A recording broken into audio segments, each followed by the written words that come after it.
ನಾನೇ ಸರೋಜ, ಈ ಊರಿನ ಆದರ್ಭ ಶ್ರೀಮಂತ ನಂಜೇಗೌಡ.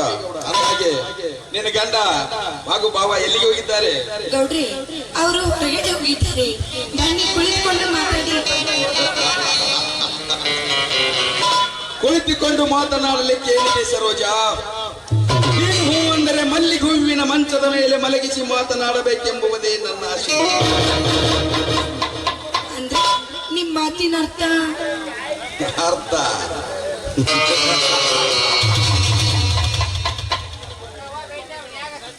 ಸದ್ದಿಲ್ಲದೆ ನಿನ್ನ ಮನೆಯಲ್ಲಿ ಬಂದು ಪ್ರೀತಿಯ ಅರಮನೆ ಕಟ್ಟಬೇಕೆಂದಿರುವ ಈ ಕೆತ್ತಲ ಹೋದಂತೆ ನಿನ್ನನ್ನು ಪ್ರೀತಿಸಿ ನಿನ್ನ ಮನೆಯಲ್ಲಿ ಕೆತ್ತಲಕ್ಕೆ ಹೋದಂತೆ ಬೆಣೆ ಕಟ್ಟಬೇಕೆಂದು ಬಂದಿರುವ ಈ ಖತರ್ನಾಕ್ ನಾಯಕನ ಮಾತಿನ ಅರ್ಥ ನಿನಗೆ ತಿಳಿಯದಿದ್ದರೆ ನಿನಗೆ ಹೆಣ್ಣಾಗಿ ಹುಟ್ಟಿದ್ದೇ ವ್ಯರ್ಥ. ಎಲ್ಲ ಕಾಮುಕ, ನನ್ನ ಪ್ರೀತಿಯ ಅರಮನೆಗೆ ಕಟ್ಟಲು ನೀನು ಗೆದ್ದಲು ಹುಳುವಾಗಿ ಬಂದ್ರೆ ಅದನ್ನು ಕಚ್ಚಿ ತಿನ್ನಲು ಘಟ ಸರ್ಪವಾಗಿ ಬಂದೇ ಬರ್ತಾನೆ ನನ್ನ ಗಂಡ.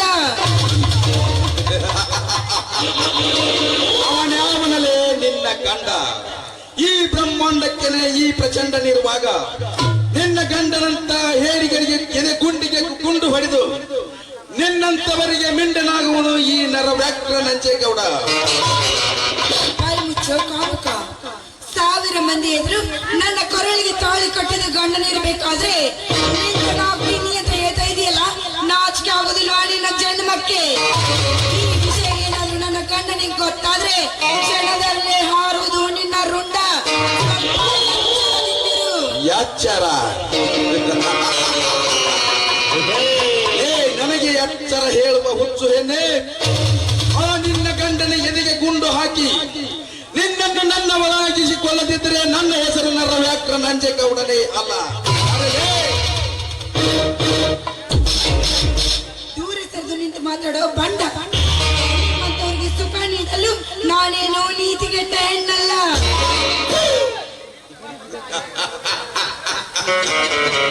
ಹೊರಟು ಹೋಗಲು ಬಂದಿಲ್ಲ ಸರೋಜ, ಹೊರಟು ಹೋಗಲು ಬಂದಿಲ್ಲ. ಈ ನಿನ್ನ ಸೌಂದರ್ಯ ನನ್ನ ಕಂಗಳಾಟದಲ್ಲಿ ಮೆಟ್ಟಟ್ಟು ಈ ನಿನ್ನ ಸೌಂದರ್ಯದ ಬುದ್ಧಿಯನ್ನು ಬಿಚ್ಚಿ ತಿನ್ನಲು ಕಚ್ಚಿ ಕಚ್ಚಿ ತಿನ್ನಬೇಕೆಂದು ಬಂದಿದ್ದಾನೆ ಶರವೇಗದ ಸರ್ದಾರನಾಗಿ. ನರವ್ಯಾಘ್ರವೇ, ಹಿಂದೆ ಆ ದ್ರೌಪದಿ ಮೇಲೆ ಮನಸ್ಸು ಮಾಡಿದ ಆ ಮೇಣಿಕೆಯ ಸ್ಥಿತಿ ಏನಾಯ್ತು ಅಂತ ನೆನಪಿಸ್ಕೋ. ಅದರಂತೆ ಈ ಶೀಲವತಿಯ ಶೀಲವನ್ನೇನಾದ್ರೂ ಬಿಚ್ಚಲು ಬಂದ್ರೆ ಎದ್ದು ಬಂದು ಎದೆಗೊಳ್ಳುತ್ತಾರೆ ಈ ಸಮಾಜದ ವೀರಗರ್ತಿಯರು.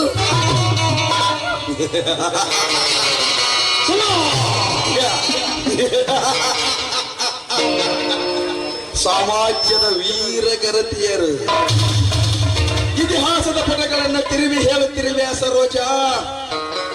ಅಂದು ಗೌತಮರ ಮನವಿಯನ್ನು ಇಂದ್ರ ಚಂದ್ರ ಮೋಹಿಸಿದಾಗ ಎಲ್ಲಿ ಅಡಗಿ ಕುಳಿತಿದ್ದರು ಈ ನಿನ್ನ ಸಮಾಜದ ವೀರಗರತಿಯರು. ಶ್ರೀರಾಮಚಂದ್ರನ ಪತಿ ಸತ್ನಿಯಾದ ಸೀತಾಮಾತೆಯನ್ನು ಎತ್ತಿಕೊಂಡು ಒಯ್ಯುವಾಗ ಎಲ್ಲಿ ಅಡಗಿ ಕುಳಿತಿದ್ದರು ಈ ನಿನ್ನ ಸಮಾಜದ ವೀರಗರತಿಯರು. ಅಷ್ಟೇ ಏಕೆ, ಕುರುಡ ಧೃತರಾಷ್ಟ್ರನ ರಾಜ್ಯಸಭೆಯಲ್ಲಿ ದ್ರೌಪದಿಯ ಸೀರೆಯನ್ನು ಸೆಳೆಯುವಾಗ ಏನು ಮಾಡುತ್ತಿದ್ರು ಈ ನಿನ್ನ ಸಮಾಜದ ವೀರಗರತಿಯರು. ಅಂದಾಗ ಎಲ್ಲಿಂದ ಎದ್ದು ಬರುತ್ತಾರೆ ಈ ನಿನ್ನ ಸಮಾಜದ ವೀರಗರತಿಯರು. ಸುಮ್ಮನೆ ನನ್ನವಳಾಗಿ ಸುಖ ನೀಡುವರೇ.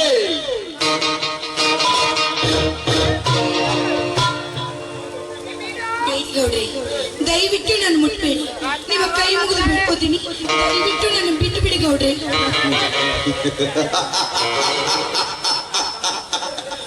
ಬಿಡುತ್ತೇನೆ ಸರೋಜ, ಬಿಡುತ್ತೇನೆ. ಆದರೆ ಈಗಲ್ಲ, ನಾನು ಹೇಳಿದಂತೆ ಕೇಳಿದರೆ ಮಾತ್ರ ಬಿಡುತ್ತೇನೆ. ಹೇಳಿ ಗೌಡ್ರೆ, ನಾನು ಏನ್ ಮಾಡ್ಬೇಕು ಅಂತ. ಸರೋಜ, ನಿನ್ನಂತ ಸೌಂದರ್ಯವತಿ ಇರಬೇಕಾದದ್ದು ಈ ರಾಜ ಮಹಾರಾಜರ ಅರಮನೆಯಲ್ಲಿ. ವಜ್ರದ ಹರಳ ಇರಬೇಕಾದದ್ದು ರತ್ನ ಕಿಚಿತವಾದ ಕಿರೀಟದ ಮೇಲೆ. ನಿನ್ನಂತ ಸೌಂದರ್ಯವತಿಯರು ಇರಬೇಕಾದದ್ದು ಈ ಗೌಡನ ಅರಮನೆಯಲ್ಲೇ ಹೊರತು ಈ ಪಿಡಾಡಿ ದರ್ಮ್ಯಾನ ದನದ ಕೊಟ್ಟಿಗೆಯಲ್ಲ. ವಿಚಾರ ಮಾಡು. ನೀನು ಮನಸ್ಸು ಮಾಡಿದ್ದೇ ಆದ್ರೆ ಈ ಶ್ರೀಮಂತ ನಂಜೇಗೌಡನ ಸತಿಯಾಗಿ ಬಾಳುವಿ ಈ ಸಮಾಜದಲ್ಲಿ. ಹೌದು ಎಷ್ಟು ದಿನ ಅಂತ ಈ ಹಾಳು ಕೊಂಪೆ ಮನೆಯಲ್ಲಿ ಬೀಳ್ತಿತ್ತು. ಹೇಗಾದ್ರೂ ಮಾಡಿ ಈ ಗೌಡ ಹೇಳಿದಂತೆ ಕೇಳಲೇಬೇಕು. ಆಯ್ತು ಗೌಡ, ಇನ್ನು ಮುಂದೆ ನೀವು ಹೇಳಿದಂತೆ ಕೇಳ್ತೀನಿ. ಇನ್ನು ಮುಂದೆ ನೀವೇ ನನ್ನ ಬಾಳಿನ ಚಂದಿರ. ಹೌದಾ? ಹಾಗಾದರೆ ಈ ಮನ್ಮಥನಿಗೆ ನೀನೇ ಮಹಾರಾಣಿ. ನಿಮ್ಮ ಇಷ್ಟದಂತೆ ಆಗಲಿ ಗೌಡ್ರೆ. ಹಾಗಾದರೆ ಈ ಮನ್ಮಥನ ಮನತನಿಸುವಂತೆ ಒಂದು ಇಂಪಾದ ಗೀತೆಯನ್ನು ಹಾಡು ನನ್ನ ಅರಸಿ, ಈ ನಿನ್ನ ನಾಚಿಕೆಯ ಸೆರಗನ್ನು ಸರಿಸಿ.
ಹೇಗ್ ನೋಡ್ತಾ ಇದ್ದೀನಿ ಅಂತ ತಪ್ಪು ನಾನೇನ್ ಮಾಡಿದ್ದೀನಿ?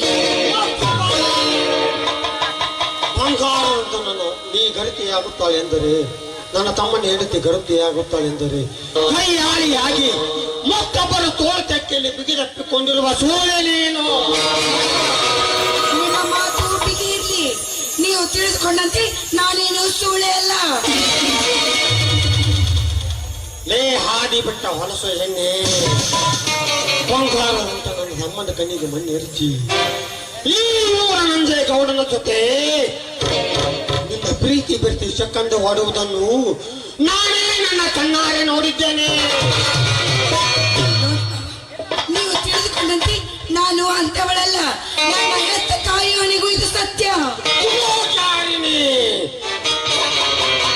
ಗಂಡನ ಬಾಯಿಗೆ ಕೊಂಡಿ ಹಾಕಿ ನಿಂಗನಿಗೆ ಉಂಡೆ ತಿನಿಸುವ ಸೂಳೆ ನೀನು.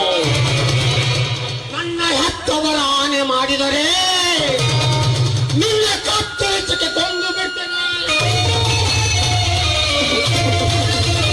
ಅಣ್ಣ, ಏನಿದು ಬಿಡವಳನ್ನು? ಏನಾಗಿದೆ ನಿನಗೆ? ಹುಚ್ಚು ಹಿಡಿದಿದೆಯೋ ತಮ್ಮ, ಹುಚ್ಚು ಹಿಡಿದಿದೆ.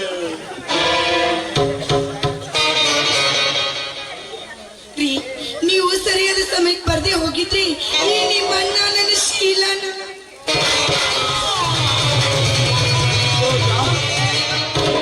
ಏನು ಹೇಳ್ತೀವಿ ನೀನು?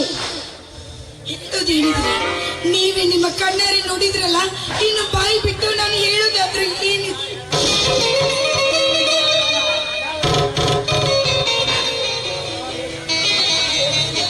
ಅಣ್ಣ, ಎಷ್ಟು ದಿನದಿಂದ ಹೊಂಚು ಹಾಕಿಕೊಳ್ತಿದ್ದೆ ನನ್ನ ಹೆಂಡತಿಯ ಮೇಲೆ ಕಾಮದ ಕಣ್ಣನ್ನು. ಇಲ್ಲೂ ತಮ್ಮ ಇಲ್ಲ. ಇಂಥ ನೀಚ ಕೆಲಸಕ್ಕೆ ಕೈ ಹಾಕೋ ಕಟಕ ನನ್ನಲ್ಲೋ ತಮ್ಮ, ನಾನಲ್ಲ. ನೋಡ್ರಿ, ಮಾಡೋದೆಲ್ಲ ಮಾಡಿ ಈಗ ನಿಮ್ಮ ಮುಂದೆ ಯಾವ ರೀತಿ ದುಃಖದಿಂದ ನಾಟಕ ಆಡ್ತಾ ಇದ್ದಾನೆ ನಿಮ್ಮ. ಇಲ್ಲ ತಾಯಿ, ಇಲ್ಲ. ಸುಳ್ಳು ಹೇಳಿ ನಮ್ಮಿಬ್ಬರ ಸಂಬಂಧವನ್ನು ಹೊರದೊಯ್ಯಬೇಡ. ನಿನಗೆ ಕೈ ಮುಗಿಯಬೇಕು ಅಂತೀನಿ. ಸಾಕು, ನಿಲ್ಲಿಸು.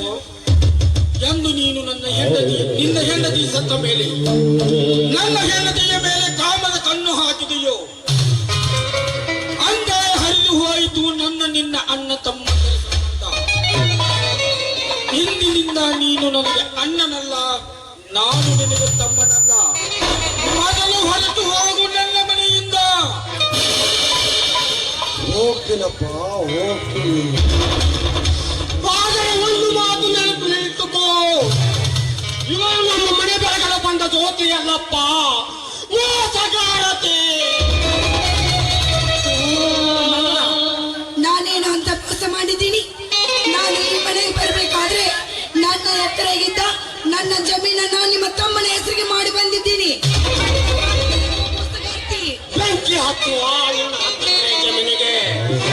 ನಿನ್ನ ತಂದೆ ಗಳಿಸುತ್ತೆ 2 ಎಕರೆ ಜಮೀನಷ್ಟೇ ಸಾಕು. ತಮ್ಮ, ಇವ ಏನು ಮಾಡಿದ್ದಾಳೆ ಗೊತ್ತಾ? ನಂಜೇಗ ಅವರನ್ನ ಜೊತೆ ಚಕ್ಕಂದ ವಾಡುತ್ತಿದ್ದಾಳೆ.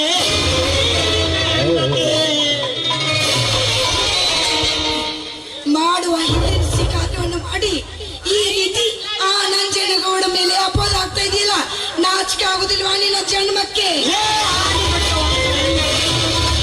ನೀನು ಮಾಡಿದ ತಪ್ಪನ್ನು ಮುಚ್ಚಿಟ್ಟು ಹಾಗೆ ನನ್ನ ಮೇಲೆ ಸುಳ್ಳು ಅಪವಾದವನ್ನು ಹೊರಿಸಬೇಡ ತಮ್ಮ. ಮೊದಲು ನನ್ನ ಮನೆಯಿಂದ ಹೊರನೋಕು. ಏ ಧರ್ಮರಾಜ್, ದೇವರಂತ ನನ್ನ ಹೆಂಡತಿಯ ಮೇಲೆ ಇಲ್ಲ ಸಲ್ಲದ ಅಪವಾದವನ್ನು ಹೊರಿಸುವುದಿಲ್ಲ. ಮೊದಲು ಹೊರಟು ಹೋಗು ನನ್ನ ಮನೆಯಿಂದ.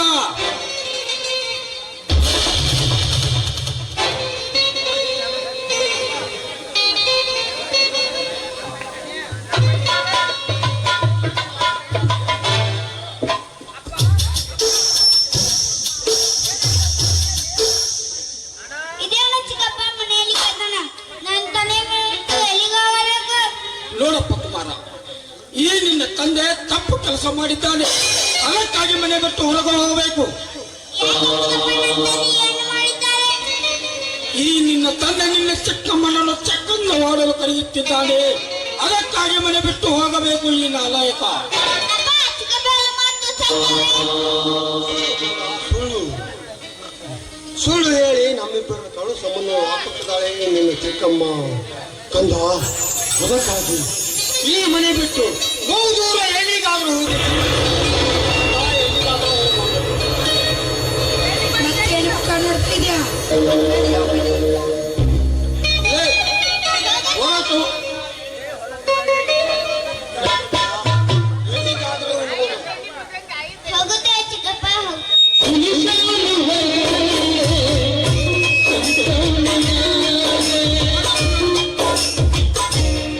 ನೋಡು, ಹೆಚ್ಚಿಗೆ ಮಾತನಾಡಬೇಡ.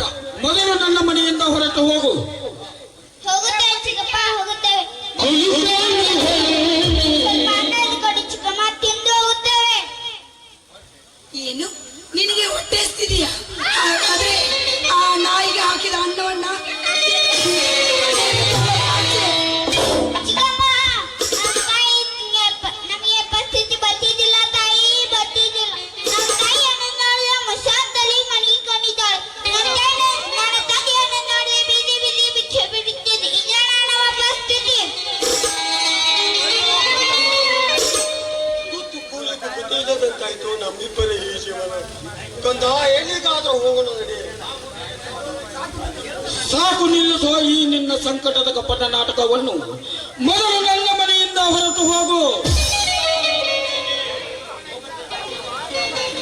ಹೋಗುತ್ತೇವೆ ತಮ್ಮ, ಹೋಗುತ್ತೇವೆ. ನೀವಿಬ್ಬರು ಸಂತೋಷದಿಂದ ಕಾಲ ಕಳೆಯಿರಿ. ಸಂತೋಷದಿಂದ ಕಾಲ ಕಳೆಯಿರಿ. ನಾವು ಇಬ್ಬರು ಎಲ್ಲಿ ಆದರೂ ಹೋಗಿ ಭಿಕ್ಷೆ ಬೇಡಿ ಆದರೂ ಹೊಟ್ಟೆ ತುಂಬಿಸಿಕೊಳ್ಳುತ್ತೇವೆ. ನಡೆ ಕಂದ, ನಡೆ. ಎಲ್ಲಿಗಾದ್ರೂ ಬಹುದೂರ ಹೋಗಿ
ಸರೋಜ, ಯಾಕೆ ನನ್ನ ಮನಸ್ಸು ಸರಿಯಿಲ್ಲ? ನಾನು ಸ್ವಲ್ಪ ಹೊರಗಡೆ ಹೋಗಿ ಬರುತ್ತೇನೆ.